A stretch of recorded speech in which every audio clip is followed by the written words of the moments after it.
Anime fans அனைவருக்கும் வணக்கம். So இன்னைக்கு நம்ம சோலாண்ட் எபிசோட் 63 தான் பார்க்க போகிறோம். போன எபிசோட் எங்கே முடிஞ்சிருக்கோம் அப்படின்னா, பிங்க் லேடின்னு சொல்லக்கூடிய ஸ்கார்பியன் டைப் பீஸ்ட் இவங்களை வந்து அட்டாக் பண்ணியிருக்கோம். நார்மலாக இது வந்து பார்த்தீங்கன்னா மனுஷங்களை அட்டாக் பண்ணாது. ஸோ எதுக்காக நம்மளை அட்டாக் பண்ணது தெரியலையேன்னு சொல்லிட்டு இவங்க முடிச்சுட்டு இருந்திருப்பாங்க.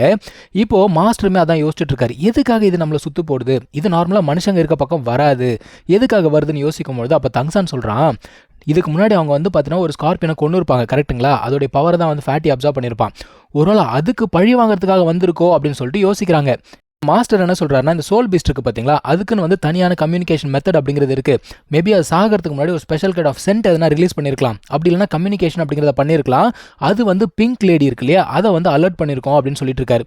ஃப்ராண்டர் சொல்றாரு பாருங்க எர்லாங் கிட்ட, கேட்டியா நல்லா, நீ என்ன பண்ணிருக்க தெரியுமா, அந்த பீஸ்டோடைய புருஷனை வந்து பயங்கரமாக டார்ச்சர் பண்ணி கொண்டு இருக்க, அதுக்கு பழி வாங்குறதுக்கு தான் அது வந்திருக்கு அப்படிங்கிறாரு.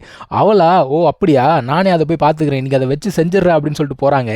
பட் ஆனால் மாஸ்டர் தடுத்துறாரு. ஏன்னா அந்த இடத்துல பாய்சன் மிஸ்ட் இருக்கு இல்லையா, அதை போய் நம்ம எதுவுமே பண்ண முடியாது. ஸோ அவர் தங்சான் கிட்ட கேட்குறாரு, எப்பா நீ தான் வந்து பாய்சன் எக்ஸ்பர்ட், என்ன பண்ணலாம் சொல்லு அப்படிங்கிறப்போ அவன் கொடுக்குற ஐடியா ஒன்று தான், இவனுடைய சாசேஜ் இருக்கு இல்லையா, அதை யூஸ் பண்ணி இங்கேருந்து நம்ம பறந்து வெளில போயிடலாம், அதுதான் நமக்கு ஒரே வழி அப்படின்னு சொல்கிறான். ஓகேன்னு சொல்லிட்டு இவங்களை என்ன பண்ணுறாங்கன்னா, அந்த சாசேஜை சாப்பிட்டுட்டு எல்லாருமே பறந்து போய்கிட்டே இருக்காங்க. இப்படியே போனால் கூட கீழே இருக்கக்கூடிய பீஸ்ட் வந்து பார்த்தீங்கன்னா அட்டாக் பண்ணிக்கிட்டே இருக்கு. அதெல்லாம் வந்து அப்படியே தடுத்து போய்கிட்டே இருக்காங்க வச்சுக்கோங்க. ஒரு கட்டத்தில் எர்லாங்கு கோவம் வந்தது, இதெல்லாம் சரிப்பட்டு வராது, அதை கொன்னே தீரும் அப்படின்னு சொல்லிட்டு மறுபடியும் போய் சண்டை போட ஆரம்பிக்கிறாங்க. எல்லா சைடும் வந்து பார்த்தீங்கன்னா ஸ்கார்பியன்ஸ் எல்லாம் அப்படியே எகிரி விழுது. மாஸ்டரா அதெல்லாம் கொன்னுடாதே அப்படின்னு சொல்லிட்டு கத்திக்கிட்டு இருக்காரு. இப்போ அந்த இடத்துக்கு பிங்க் மேடம் வந்துடுச்சுப்பா. வந்த உடனே அர்லாங் வந்து திரும்ப வந்துட்டாங்க, ஏன்னா மாஸ்டர் தான் கூப்பிட்டுருப்பாரு. அவர் என்ன சொல்றாங்க, தங்சான் கிட்ட நீயும் போய் சண்டை போடு அப்படிங்கிறாரு.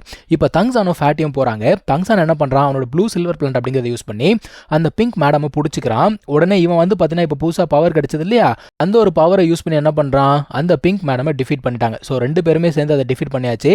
மாஸ்டர் வந்து என்ன சொல்றாரு ஆஸ்கர் கிட்ட, சீக்கிரம் போ, அந்த ஒரு பீஸ்டோட வீக்னஸ் வந்து கண்ணு தான், அதை கொன்று அதோடைய சோல்ரிங் வந்து அப்சர்வ் பண்ணிக்கோ அப்படிங்கிறாரு.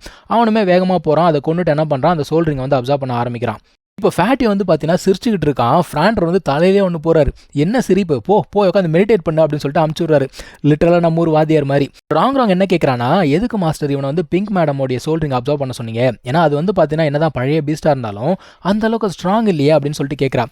மாஸ்டர் என்ன சொல்கிறாரு, சோல் பீஸ்டில் ஸ்ட்ராங் பவர்ஃபுல்லாக எதுவும் கிடையாதுமா, நமக்கு செட் ஆகுதா இல்லையான்னு தான் நம்ம பார்க்கணும். அது மட்டும் இல்லாமல் இதை அவன் அப்சர்வ் பண்ணி முடிச்சதுக்கப்புறம் உங்கள் டீமோடைய கேப்பபிலிட்டி அப்படிங்கிறது வேற லெவலில் இம்ப்ரூவ் ஆகும் அப்படிங்கிறாரு. இப்போ தங்சான் என்ன கேட்குறான், ஆஸ்கர் அந்த ஒரு பாய்சனை உருவாக்க முடியுமா அப்படின்னு சொல்லிட்டு கேட்குறான். மாஸ்டர் என்ன சொல்றாரு, ஃபுட் பிரான்ச்சை சேர்ந்தவங்களால பாய்சன் உருவாக்க முடியாது, ஆனால் உங்களுடைய கேப்பபிலிட்டி அப்படிங்கிறது இம்ப்ரூவ் ஆகும், அதாவது உங்களோட ஸ்பீடு, எனர்ஜி, பவர் எல்லாமே வந்து இம்ப்ரூவ் ஆகும் அப்படின்னு சொல்லிட்டு இருக்காரு.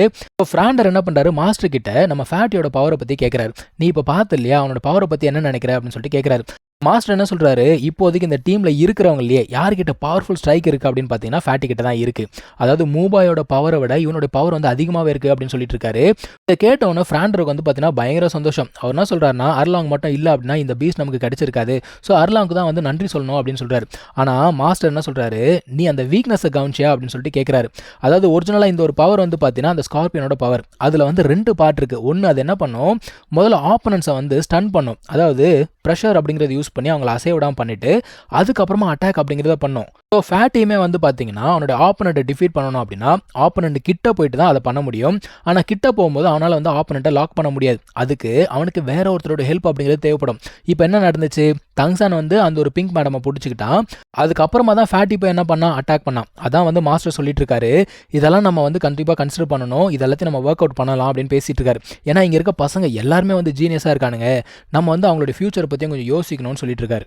இப்போ ஆஸ்கர் வந்து பார்த்தீங்கன்னா அந்த ஒரு சோல்ரிங்கை அப்சர்வ் பண்ணிட்டான்பா. இப்போ எல்லாருக்குமே ஆர்வம், இப்போ உன்னுடைய புது ஸ்கில் என்னது காட்டு அப்படின்னு சொல்கிறாங்க. அவன் என்ன சொல்கிறான்னா, ஒரு சாசேஜ் அப்படிங்கிறத கிரியேட் பண்ணி கொடுத்து இது வந்து 10% பூஸ்ட் அப்படிங்கிறத கொடுக்கும், 5 மினிட்ஸ்க்கு கொடுக்கும் அப்படிங்கிறான். அதான் மூவாய் கேட்குறான், 10% தானா, அதுவும் 5 மினிட்ஸ்க்கு தானா, என்னடா சொல்கிறேன் அப்படின்னு கேட்கும்போது, யோ நல்லா கேளியா, 10% எல்லாத்துலேயுமே வந்து பூஸ்ட் கிடைக்கும், அதாவது பவர், ஸ்பீடுன்னு சொல்லிட்டு எல்லாத்துலேயுமே பூஸ்ட் கிடைக்கும் அப்படின்னு சொல்லிட்டு இருக்கான். ஆனாலுமே இவனுங்க வந்து என்ன கம்மியாக இருக்கேன்னு சொல்லிட்டு யோசிக்கிறாங்க. ஆனால் மாஸ்டர் என்ன சொல்கிறாரு, அது வந்து ரொம்ப பெரிய விஷயம் அப்படிங்கிற. அதாவது இப்போ நீ 100% ஸ்ட்ரென்த்தில் இருக்க, நீ யோசிச்சு பாரு, இதை சாப்பிட்டோன்னே 110% ஸ்ட்ரென்த்தோட சண்டை போடுவேன், அது மட்டும் இல்லாமல் இதில் வந்து எந்த சைட் எஃபெக்ட்ஸுமே இருக்காது அப்படிங்கிறாரு. ஆஸ்கர் என்ன சொல்கிறான், இருந்தாலுமே இதில் வந்து ஃப்ளா அப்படிங்கிறது இருக்குது அப்படிங்கிறான். அதாவது இது வந்து பார்த்தீங்கன்னா கிரியேட் பண்ணி, அதாவது இந்த ஒரு சாசேஜை உருவாக்கி 1 மினிட்குள்ளே சாப்பிட்டணுமா, ஆனால் இது வந்து அந்த அளவுக்கு எனக்கு சோல் பவர் அப்படிங்கிறத கன்சியூம் பண்ணாது அப்படிங்கிறான். இது எல்லாத்தையுமே கேட்டுட்டு மாஸ்டர் என்ன சொல்கிறாரு, உன்னுடைய ஸ்கில் வந்து பார்த்தீங்கன்னா மற்ற சப்போர்ட்டிங் பிரான்ச்சை விட பெஸ்ட்டாகவே இருக்குது அப்படின்னு சொல்லிட்டு இங்கேருந்து கிளம்பி போகிறாங்க. இப்படியே வந்து பார்த்தீங்கன்னா பார்த்தீங்கன்னா 2 நாளாக போய்கிட்டு இருக்காங்க. வேற எந்த பீஸ்ட்டுமே இவங்களால கண்டுபிடிக்கவே முடியல. அதான் ஃப்ராண்டர் சொல்றாரு, ஐயோ இப்படியே போச்சுன்னா நம்மளால வந்து கரெக்டான டைமுக்கு காம்படிஷனுக்கு போக முடியாதே அப்படின்னு சொல்லிட்டு புலம்பிக்கிட்டு இருக்காரு. அந்த டைம்ல தங்சான் என்ன சொல்றான், என்கிட்ட ஒரு ஐடியா இருக்கு, ஆனால் கொஞ்சம் ரிஸ்கி, பரவாயில்லையா அப்படின்னு சொல்லிட்டு கேட்குறான். என்னடா ஐடியா, முதல்ல சொல்ல வேண்டியதானே அப்படிங்கிறாங்க. இல்லை இதை யூஸ் பண்ணலாம், யூஸ் பண்ணால் பவர்ஃபுல் பீஸ்ட்லாம் வந்துருமே அப்படின்னு சொல்லிட்டு யோசிக்கிறான். இவனுக்கு என்னன்னா டைட்டன் ஏப் மறுபடியும் வந்துட போதே அப்படின்னு சொல்லிட்டு பயப்படுறான். அந்த டைமில் மாஸ்டர் என்ன கேட்குறாரு, அந்த பாய்சன் மாஸ்டர் இருந்தார்ல, அவர் எங்கே இருந்தார் உனக்கு தெரியுமா, ஞாபகம் இருக்கா அப்படின்னு சொல்லிட்டு கேட்குறாரு. ஒரு கேட்கறதுக்கு காரணம் என்ன அப்படின்னு பார்த்தீங்கன்னா, அந்த பாய்சன் மாஸ்டர் என்ன பண்ணியிருப்பாரு, அந்த இடத்த சுற்றி பாய்சனால் ஒரு வேலி மாதிரி போட்டு வச்சிருப்பான். அதை தாண்டி எந்த ஒரு பீஸ்ட்டுமே உள்ளுக்குள்ளே வராது. ஸோ இவங்களுக்கு வந்து அது ப்ரொடெக்ஷனாக இருக்கும். இவங்க என்ன பண்ணுறாங்க, அந்த ஒரு இடத்துக்கு போகிறாங்க. கரெக்டாக அந்த இடத்துக்கு வெளியில் இவன் அந்த பிளான்ட் அப்படிங்கிறத வைக்கிறான். வச்சுட்டு அதில் ஏதோ ஒன்று ஊற்றுறான்ப்பா. அது பயங்கர நாற்று அடிக்குது. டே என்ன கருமடா இது, பயங்கரமாக நாறுது அப்படிங்கிறாங்க. தங்சான் என்ன சொல்கிறான், இந்த ஒரு ஸ்மெல்லுக்கு இந்த 2000 வருஷத்துக்கு கீழே இருக்கக்கூடிய பீஸ்ட் எதுவுமே இந்த பக்கம் வராது, அதுக்கு தான் இதை யூஸ் பண்ணுறேன் அப்படிங்கிறான். சப்போஸ் நம்மளால் ஹேண்டில் பண்ண முடியாத அளவுக்கு பெரிய பீஸ்ட் ஏதாவது வந்துச்சுன்னா நம்ம உள்ளுக்குள்ளே போயிடலாம் பாய்சன் மிஸ்ட்டுக்குள்ளே. ஆனால் அங்கே இருக்க பாய்சன் வந்து உங்களால் தாங்க முடியாது. ஸோ இந்த ஒரு பில் அப்படிங்கிறத சாப்பிடுங்கன்றான். எல்லாருக்குமே 2 பில் கொடுக்குறான். ஒரு நாளைக்கு ஒரு பில்லு, 2 நாளைக்கு கரெக்டாக இருக்கும் போதும்னு நினைக்கிறேன் அப்படிங்கிறான். இப்போ இந்த இடத்துக்கு வந்து பார்த்தீங்கன்னா ஒரு டைகர் டைப்பில் இருக்கக்கூடிய பீஸ்ட் அப்படிங்கிறது வருதுப்பா. இந்த பீஸ்ட் யார் கரெக்டாக இருக்கும் அப்படின்னு பார்த்தீங்கன்னா அந்த ஜூஜிங் இருக்கா இல்லையா, அவளுக்கு கரெக்டாக இருக்கும். இந்த பீஸ்ட் வந்த உடனே எல்லாருமே பவர் அப் பண்ணுறாங்க. தங்சான் என்ன பண்ணுறான், அவனோட ப்ளூ சில்வர் பிளான்ட்டை யூஸ் பண்ணி அந்த ஒரு பீஸ்ட்டை கட்டி போட்டுறான். இப்போ அது கீழே விழுந்துருச்சு. ஃபேட்டிமே ஆஸ்கார்மே என்ன பேசிட்டு வரானுங்க, ஏன்னா இந்த பீஸ்ட் இவ்வளோ வீக்காக இருக்குது, என்னோட விரல கூட நான் அசைக்கல, அதுக்குள்ளே டிஃபீட் ஆயிடுச்சு அப்படின்னு சொல்லிட்டு பேசிட்டு வரானுங்க.